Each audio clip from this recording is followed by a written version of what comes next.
Kekejaman Joseph Stalin, sosok diktator Soviet tak perlu dipertanyakan lagi.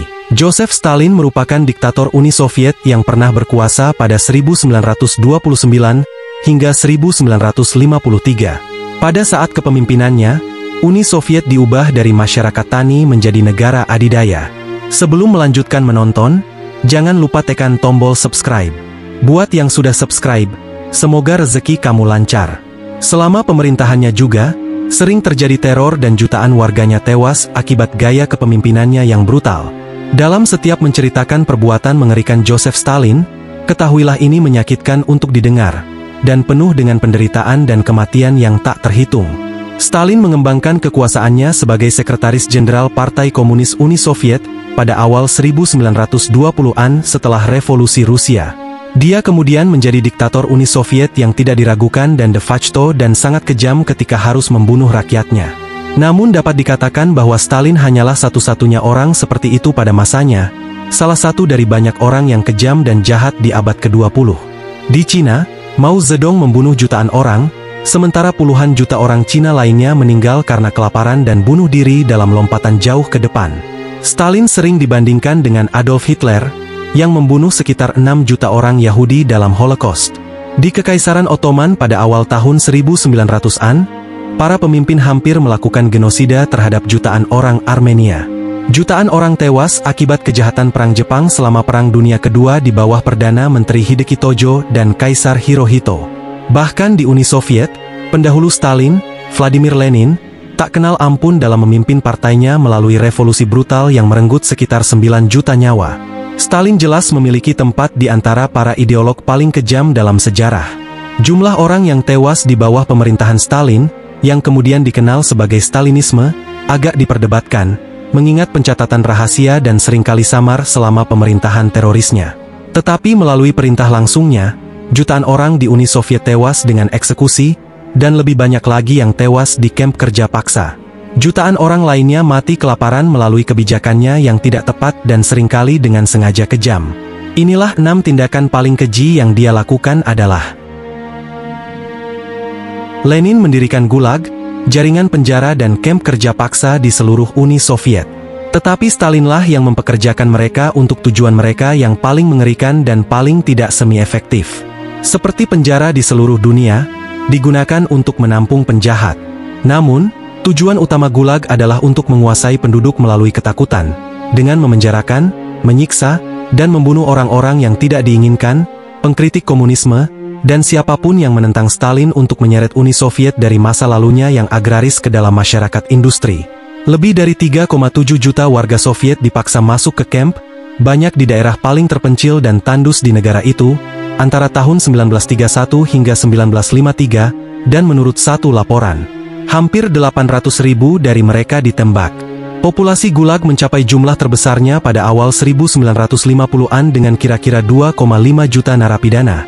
Sebanyak 12 juta hingga 14 juta orang secara keseluruhan masuk dan keluar dari gerbangnya antara tahun 1934 dan 1944 saja. Dan tidak kurang dari 1,5 juta orang meninggal di Gulag antara tahun 1930 dan 1956. Gulag pada suatu waktu berjumlah hampir 500 kamp. Lebih banyak orang melewati sistem Gulag, untuk waktu yang lebih lama, daripada yang dipenjarakan di kamp konsentrasi Nazi Jerman sepanjang keberadaan mereka. Tujuan Gulag bukan untuk membunuh orang, kata Paine. Dirancang untuk mendisiplinkan masyarakat. Ini benar-benar tentang kontrol sosial. Dari sekitar tahun 1929 hingga 1932, atas nama memajukan komunisme dan memperkuat cengkeramannya di negara, Stalin merebut tanah dan properti jutaan keluarga petani, dan memaksa mereka meninggalkan properti mereka dengan banyak yang mendarat di Gulag. Jadi mereka dirampas, banyak yang dibunuh, dan yang lainnya diasingkan dan dipaksa bekerja di pertanian kolektif, atau di Gulag di pertambangan atau konstruksi, di mana jutaan lainnya meninggal.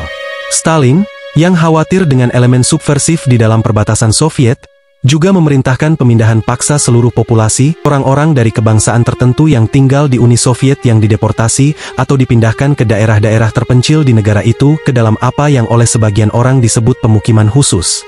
Dengan kebijakan dekulakisasinya, Stalin secara efektif memusnahkan seluruh kelas, sangat merusak sektor pertanian ekonomi, yang menyebabkan jutaan orang meninggal dalam kelaparan besar.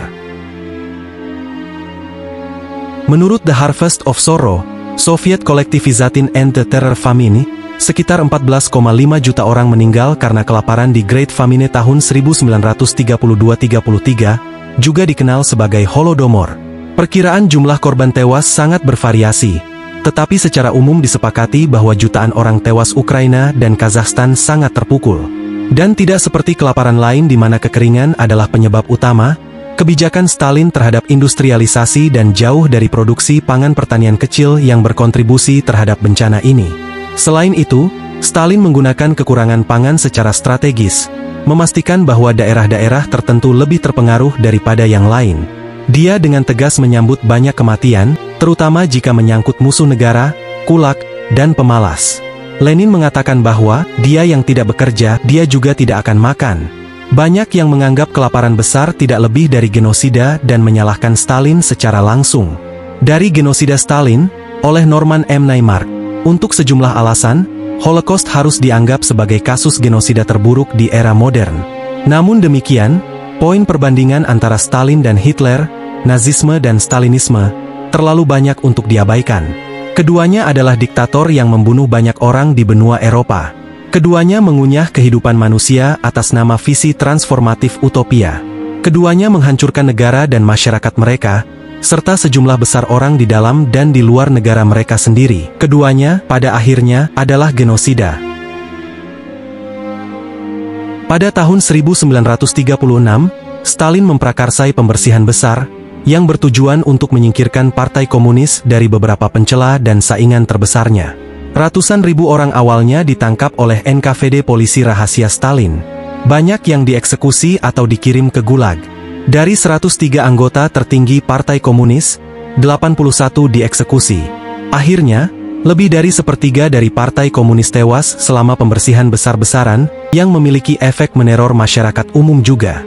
Banyak orang berpaling dari teman dan anggota keluarga dalam upaya untuk menyelamatkan diri dari Gulag atau kematian yang pasti. Pada akhirnya, bahkan kepala NKVD, Nikolai Yezhov, tidak selamat. Dia dieksekusi pada tahun 1940. Tapi polisi NKVD bertenaga tinggi seperti Yezhov tidak hanya menghilang dari kehidupan, mereka juga menghilang dari foto. Stalin memahami nilai sejarah foto dan bagaimana menggunakannya untuk propaganda. Stalin melangkah lebih jauh dengan menggunakan retoucher foto untuk menghapus musuh-musuhnya dari foto, termasuk Yezhov, yang pada dasarnya dihapus dari catatan sejarah. Kebrutalan Stalin tidak berhenti pada warga sipil dan musuh Partai Komunis. Itu meluas ke orang-orang yang berjuang untuknya dan negara. Pada tahun 1942, ketika Jerman mendorong jalan mereka menuju Stalingrad pada hari-hari awal Perang Dunia Kedua, Stalin mengeluarkan salah satu dekritnya yang paling terkenal dan berdarah dingin, Perintah Nomor 227. Ini menyatakan bahwa pembuat panik dan pengecut harus dilikuidasi di tempat. Perintah itu juga menyerukan batalion hukuman tentara yang lebih ringan pelanggarannya dikirim ke garis depan dan unit penjaga di belakang garis akan mencegah pengecut mundur.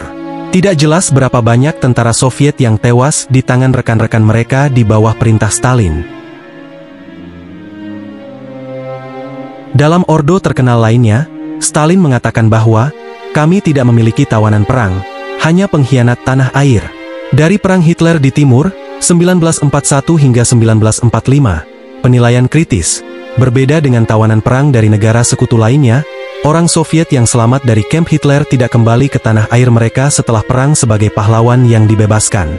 Banyak yang menjalani repatriasi paksa, sementara yang lain berhasil bertahan di barat, termasuk beberapa penjahat perang. Karena Stalin tidak mempercayai anggota tentara merah yang telah ditangkap, sebagian besar tawanan perang Soviet langsung berpindah dari kamp konsentrasi Jerman ke kamp kepulauan Gulag. Jutaan tawanan perang Soviet diinterogasi sekembalinya mereka, sekitar setengahnya dikirim ke Gulag dan ribuan lainnya ditembak atau mati di tangan rekan senegaranya.